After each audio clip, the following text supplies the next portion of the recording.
Good evening. Labour is calling for Scots to pay extra income tax. It says a 1p in the pound rise could be spent protecting local services. Holyrood will have additional powers over income tax rates from April, and even more powers are due to come under the Scotland Bill. The Scottish Government says it won't alter tax rates until these greater powers come into force. Here's our political correspondent, Glenn Campbell. In Aberdeen, where the oil price crash is hitting hard, a taxing question for locals. Would you pay a little more income tax to preserve local services? Yes or no? No, I think we pay enough tax as it is. I mean, I work virtually full time.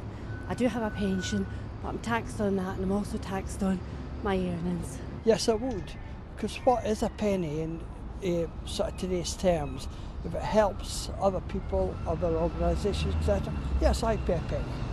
The bad news for you all is that this is a speech about tax.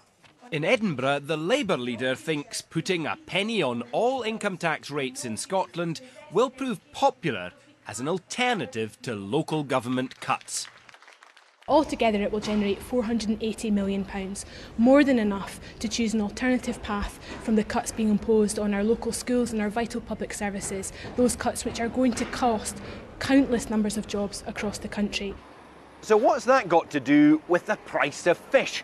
Well, Labour says someone earning around £30,000 a year would only pay an extra £4 a week under their tax plan, far less than the cost of this supper.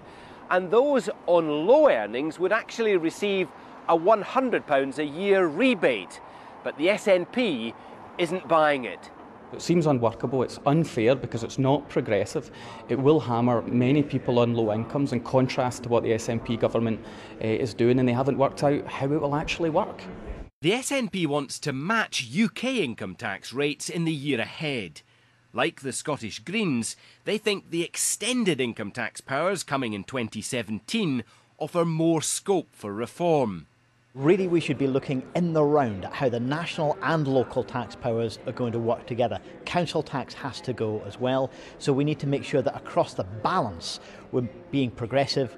Labour's penny for local services is similar to the Liberal Democrats' penny for education. Our priority is for education for two simple reasons. It's to give everybody the opportunity to get up and get on, no matter what their background, but also to feed the skills that the economy needs.